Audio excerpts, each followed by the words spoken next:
ओम शांति। 12/6/2006 के साकार अनमोल ईश्वरीय महावाक्य हैं। मीठे बच्चे, बाप इस रथ में आते हैं। जिसने पहले भक्ति शुरू की है, जो नंबर 1 पूज्य था, फिर पुजारी बना है। ये राज सबको स्पष्ट करके सुनाओ। क्वेश्चन है, बाप अपने बारिश बच्चों को कौन सा वर्षा देने आई हैं? आंसर है, बाप सुख शांति प्रेम का सागर है। यही सारा खजाना वह तुम्हें विल करते हैं। ऐसा विल कर देते हैं जो 21 जन्म तक तुम खाते रहो, खूट नहीं सकता। तुम कौड़ी से हीरे जैसा बन जाते हो। तुम बाप का सारा खजाना योग बल से ले लेते हो। योग के बिना खजाना मिल नहीं सकता। ओम शांति। शिव भगवानुवाच्य। अब शिव भगवान निराकार को तो सभी मानते हैं। एक ही निराकार शिव है जिसकी सब पूजा करते हैं। बाकी जो भी देहधारी हैं उनका साकार रूप है। तो पहले आत्मा निराकार थी, फिर साकार बनी। साकार बनती है, शरीर में प्रवेश करती है। अब उनका पार्ट चलता है। मूल वतन में पार्ट नहीं होता। जैसे एक्टर्स घर में हैं तो नाटक का पार्ट नहीं है। स्टेज पर आने से पार्ट बजाते हैं। आत्माएं भी यहाँ आकर शरीर द्वारा पार्ट बजाती हैं। पार्ट पर ही सारा मैदान है। आत्मा में तो कोई फर्क नहीं है। जैसे तुम बच्चों की आत्मा हैं, वैसे इनकी आत्मा हैं। बाप परमात्मा क्या करते हैं, उनका ऑक्यूपेशन क्या है, वो जानना है। कोई प्रेसिडेंट है, राजा है, ये आत्मा का ऑक्यूपेशन है ना। यह पवित्र देवता ही हैं, इसलिए इनको पूजा जाता है। अभी तुम समझते हो ये पढ़ाई पढ़कर लक्ष्मी नारायण विश्व के मालिक बने। किसने बनाया? परम आत्मा ने। तुम आत्माएं भी पढ़ाती हो। पढ़ाई बड़ाई यह है जो बाप आकर तुम बच्चों को पढ़ाते हैं। हम पढ़ते हैं, फिर औरों को पढ़ाते हैं। शिव बाबा की ये बड़ाई है। और राजयोग भी सिखाते हैं। कितना सहज है। इसको कहा जाता है राजयोग। बाप को याद करने से हम सतो प्रधान बन जाते हैं। बाप तो है ही सतो प्रधान, सदा एवर प्योर। उनकी कितनी महिमा गाते हैं। भक्ति मार्ग में कितना फल दूध आदि चढ़ाते हैं, समझ कुछ भी नहीं। देवताओं को पूछते हैं, शिव पर दूध फूल आदि चढ़ाते हैं, कुछ भी पता नहीं। देवताओं ने राज्य किया, अच्छा शिव पर क्यों चढ़ाते हैं? उसने क्या कर्तव्य किया जो इतना पूछते हो? देवताओं का तो फिर भी मालूम है, वह है स्वर्ग के मालिक। उन्हों को किसने बनाया यह भी पता नहीं। पूजा भी करते हैं शिव की, परंतु ख्याल में नहीं कि यह भगवान है। भगवान ने इन्हों को ऐसा बनाया। कितनी भक्ति करते हैं, सब अनजान। तुमने भी शिव की पूजा की होगी, अभी तुम समझते हो, आगे कुछ भी नहीं जानते थे। उनका ऑक्यूपेशन क्या है, क्या सुख देते हैं, कुछ भी पता नहीं था। क्या यह देवताएं सुख देते हैं? भल राजा रानी प्रजा को सुख देते हैं, परंतु उन्हों को शिव बाबा ने ऐसा बनाया था, बलिहारी उनकी। यह तो सिर्फ राजा ही करते हैं, प्रजा भी बन जाती है। बाकी यह कोई का कल्याण नहीं करते। अगर करते भी हैं तो अल्पकाल के लिए। अभी तुम बच्चों को बाप सन्मुख बैठ समझाते हैं, पढ़ा रहे हैं। उनको कहा जाता है कल्याणकारी। बाप अपना परिचय देते हैं। मेरे लिंग की तुम पूजा करते थे, उनको परमात्मा कहते थे। परम आत्मा से परमात्मा हो जाता है, परंतु यह नहीं जानते कि यह क्या करते हैं। बस सिर्फ कह देते हैं कि वह सर्वव्यापी है, नाम रूप से न्यारा है, फिर उस पर दूध आदि चढ़ाना शोभता नहीं है। आकार है तब तो उस पर चढ़ाते हैं ना, माना शिवलिंग एक आकार है, उस पर फूल फल आदि चढ़ाते हैं। उनको निराकार तो बाबा ने कहा शिवलिंग पर भी चढ़ाते हैं और फिर उन पर चढ़ाते हैं, उनको निराकार तो कह नहीं सकते। देवी देवताओं पर भी फूल आदि चढ़ाते हैं तो उनको निराकार तो कह नहीं सकते। तुमसे मनुष्य आर्ग्यू करते रहते हैं, बाबा के आगे जा कर के भी आर्ग्यू करेंगे, फालतू माथा खपाएंगे, फ़ायदा कुछ भी नहीं। यह समझाना तो तुम बच्चों का ही काम है। तुम बच्चे जानते हो बाबा हमको कितना ऊंच बनाते हैं। ये पढ़ाई है, बाप टीचर बन पढ़ाते हैं, तुम मनुष्य से देवता बनने के लिए पढ़ रहे हो। देवी देवता है सतयुग में, कलयुग में होते नहीं। राम राज्य ही नहीं जो पवित्र रह सकें। देवी देवता ही थे, फिर वाम मार्ग में चले जाते हैं। बाकी जैसे चित्र दिखाए हैं ऐसे नहीं। जगन्नाथ के मंदिर में तुम देखेंगे काले चित्र हैं। बाप कहते हैं माया जीते जगत जीत बनो, तो उन्होंने फिर जगत नाथ नाम रख दिया है। ऊपर में सब गंदे चित्र दिखाए हैं।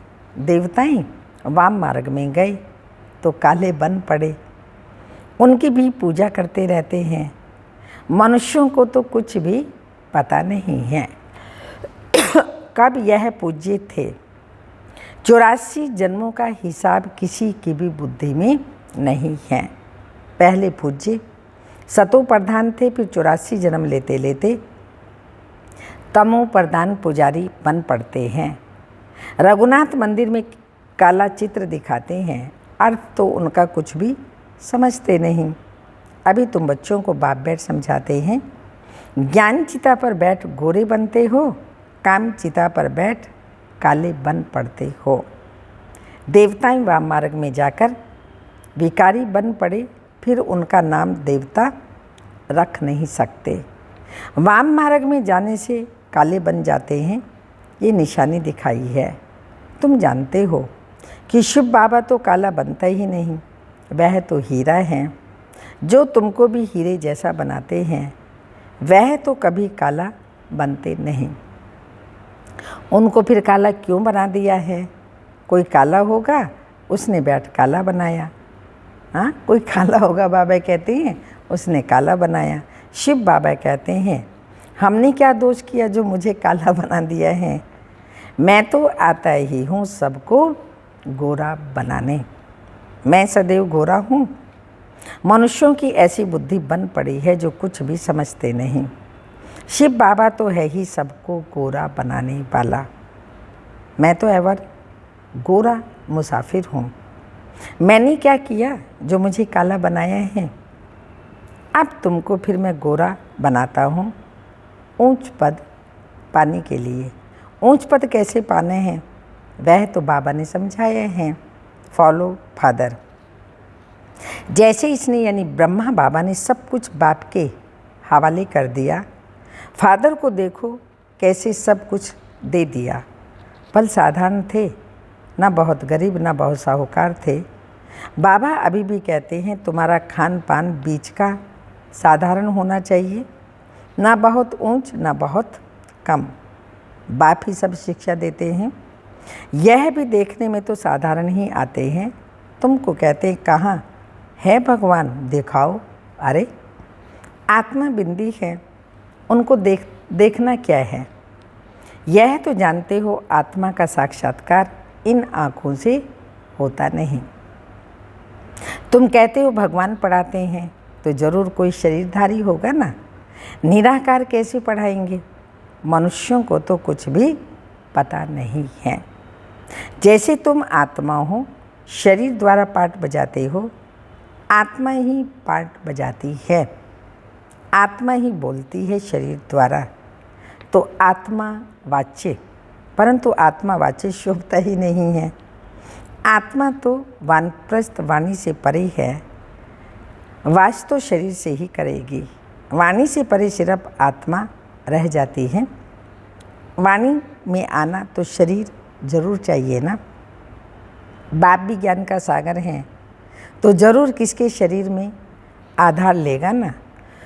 उसको कहा ही जाता है, उसको रथ कहा जाता है। जिस शरीर में शिव बाबा आते हैं उसको रथ कहा जाता है, नहीं तो वह सुनाई कैसे। बाप पति से पावन बनने की शिक्षा देते हैं, प्रेरणा की बात नहीं।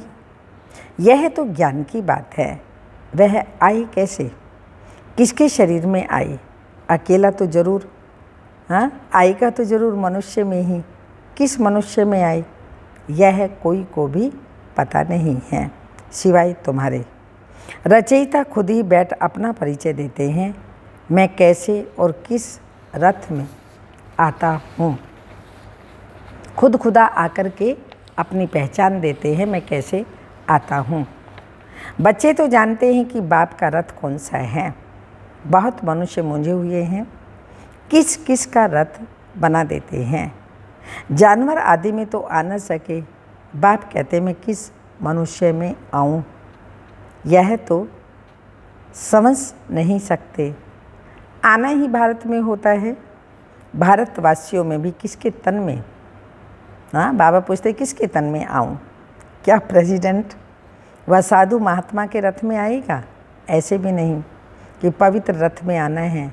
यह तो है ही रावण राज्य। गायन भी है, दूर देश का रहने वाला आया देश पराई। यह भी बच्चों को पता है कि भारत अविनाशी खंड है, उसका कभी विनाश नहीं होता। अविनाशी बाप अविनाशी भारत खंड में ही आते हैं। किस तन में आते हैं वह खुद बताते हैं, और तो कोई जान ना सके। तुम जानते हो कोई साधु महात्मा में भी आ ना सके। वह हठ योगी हैं, निवृत्ति मार्ग वाले। बाकी रहे भारतवासी भक्त। अब भक्तों में भी किस भक्त में आए। भक्त पुराना चाहिए, जिसने बहुत भक्ति की हो। भक्ति का फल भगवान देने आते हैं, भगवान को ही आना पड़ता है। भारत में भक्त तो ढेर हैं, कहेंगे यह बड़ा भक्त है। जिस तन में शिव बाबा आते हैं वह सबसे बड़ा भक्त है, उसमें आना चाहिए। ऐसे तो बहुत भक्त बन पड़ते हैं, कल भी कोई को वैराग आए भक्त बन जाए। वह तो इस जन्म का भक्त हो गया ना, उसमें आएंगे नहीं। मैं उसमें आता हूँ जिसने पहले पहले यानी द्वापर युग से पहले पहले भक्ति शुरू की। द्वापर से लेकर भक्ति शुरू हुई। यह हिसाब किताब और कोई समझा ना सके। कितनी गुप्त बातें हैं। मैं आता हूँ उसमें जो पहले पहले भक्ति शुरू करते हैं। नंबर 1 जो पूज्य था वही फिर पुजारी नंबर 1 बनता है। खुद ही कहते हैं ये रथ ही पहले नंबर में आते हैं। फिर 84 जन्म भी नहीं वही यही लेते हैं। मैं इनके ही बहुत जन्मों के अंत में भी प्रवेश करता हूँ। इनको ही फिर नंबर 1 राजा बनना है। यही बहुत भक्ति करते हैं, भक्ति का फल भी इनको ही मिलना चाहिए। बाप दिखाते हैं बच्चों को कि देखो यह मेरे पर वारी कैसे गया, सब कुछ दे दिया।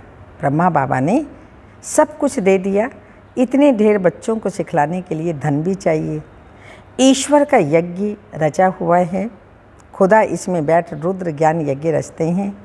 इसको पढ़ाई भी कहा जाता है, ज्ञान यज्ञ भी है और फिर इसको पढ़ाई भी कहा जाता है। रुद्र शिव बाबा जो ज्ञान का सागर है, उसने यज्ञ रचा है ज्ञान देने के लिए। अक्षर बहुत बिल्कुल ठीक है। राजस्व स्वराज्य पाने के लिए यज्ञ। इसको यज्ञ क्यों कहते हैं? यज्ञ में तो वह लोग आहुति आदि बहुत डालते हैं। तुम तो पढ़ते हो, आहुति क्या डालते हो तुम जानते हो। हम पढ़ करके होशियार हो जाएंगे, फिर यह सारी दुनिया इसमें स्वाहा हो जाएगी। यज्ञ में पिछाड़ी के टाइम भी सामग्री जो भी है सब डाल देते हैं। तुम बच्चे अब जानते हो हमको बाप पढ़ा रहे हैं। बाप है तो बहुत साधारण, मनुष्य क्या जाने उन बड़े बड़े आदमियों को की तो बहुत महिमा होती है। बाप तो बहुत साधारण सिंपल बैठा है, मनुष्यों को कैसे पता पड़े। ये दादा तो जोहरी था। शक्ति तो कोई देखने में नहीं आती, सिर्फ इतना कह देते हैं इसमें कुछ शक्ति है। बस यह नहीं समझते कि इसमें सर्वशक्तिमान बाप है, इसमें शक्ति है। वह शक्ति भी आई कहाँ से? बाप ने प्रवेश किया ना। जो उनका खजाना है वह ऐसे थोड़ी दे देते हैं, तुम योग बल से लेते हो। वह तो सर्वशक्तिमान है ही, उनको शक्ति कहाँ, उनकी शक्ति कहाँ चली जाती है? परमात्मा को सर्वशक्तिमान क्यों कहा जाता है ये कोई भी नहीं जानते। सदा है, वो शिव है और सदा ही सर्वशक्तिमान है, ऑलमाइटी अथॉरिटी है, कहीं शक्ति उनकी जाती नहीं है। तो बाप आकर सब बातें समझाते हैं। सर्वशक्तिमान परमात्मा को कहा जाता है। बाप कहते हैं मैं जिसमें प्रवेश करता हूँ इसमें तो पूरी जंग चढ़ी हुई थी। पुराना देश, पुराना शरीर, उसके बहुत जन्मों के अंत में आकर के प्रवेश करता हूँ। जो कट चढ़ी हुई है वह कोई उतार न सके। परमात्मा के सिवाय विकारों की कट और कोई उतार न सके। तो बाबा कहते हैं उतारने वाला मैं, ये जंग विकारों की जो है उतारने वाला मैं एक ही सतगुरु हूँ, एवर प्योर हूँ। ये तुम समझते हो, ये सब बुद्धि में बिठाने के लिए टाइम चाहिए। ये सारी बातें बिठाने के लिए बाबा ने कहा टाइम चाहिए। तुम बच्चों को बाप सब विल कर देते हैं। बाप ज्ञान का सागर, शांति का सागर है, सारा विल कर देते हैं बच्चों को। आते ही हैं पुरानी दुनिया में, प्रवेश भी उसमें ही करते हैं जो हीरे जैसा था और फिर कौड़ी जैसा बना। वो भल इस समय करोड़पति है, परंतु अंत काल के लिए सब खलास हो जाएगा। वर्थ पाउंड तुम बनते हो।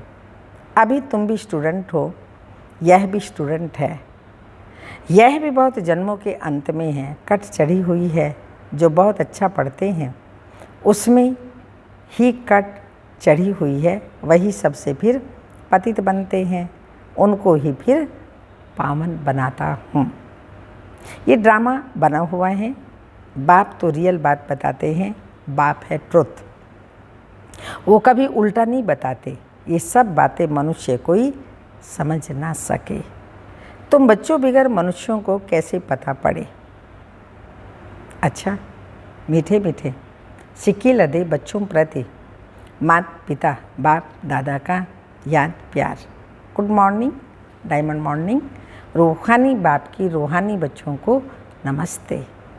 हम रूहानी बच्चों की रूहानी माता पिता बाप दादा को याद प्यार। गुड मॉर्निंग, डायमंड मॉर्निंग, ओम नमस्ते। धारणा के लिए मुख्य सार हैं। ऊंच पद पाने के लिए पूरा फॉलो फादर करना है। सब कुछ बाप के हवाले कर ट्रस्टी हो संभालना है। पूरा वारी जाना है। खान पान रहन सहन बीच का साधारण रखना है, ना बहुत ऊंच ना बहुत नीच। सेकंड पॉइंट, बाप ने जो कुछ सुख शांति ज्ञान का खजाना विल किया है उसे दूसरों को भी देना है। कल्याणकारी बनना है, वरदान है आज का। पवित्रता की गुह्यता को जान सुख शांति संपन्न बनने वाली महान आत्म भाव। स्पष्टीकरण, पवित्रता की शक्ति की महानता को जान। पवित्र अर्थात पूज्य देव आत्माएं अभी से बनो। ऐसे नहीं कि अंत में बन जाएंगी। ये बहुत समय की जमा की हुई शक्ति अंत में काम आएगी। पवित्र बनना कोई साधारण बात नहीं। ब्रह्मचारी रहते हैं, पवित्र बन गए आदि आदि, लेकिन पवित्रता जननी है। सुख और शांति की पवित्रता जननी है। चाहे संकल्प से, चाहे वृत्ति से, वायुमंडल से, वाणी से, संपर्क से सुख शांति की जननी बनना है। इसको कहते हैं महान आत्मा। मन वचन कर्म संबंध संपर्क हर आत्मा को सुख देना, सुख शांति की जननी बनना, माना पवित्रता एकदम हमारी बुद्धि में 100% हो। स्लोगन: ऊंची स्थिति में स्थित हो सर्व आत्माओं को रहम की दृष्टि दो, वाइब्रेशंस फैलाओ। ऊंची स्थिति में स्थित हो सर्व आत्माओं को रहम की दृष्टि दो, वाइब्रेशंस फैलाओ। अव्यक्त इशारा है। जैसे साइंस का यह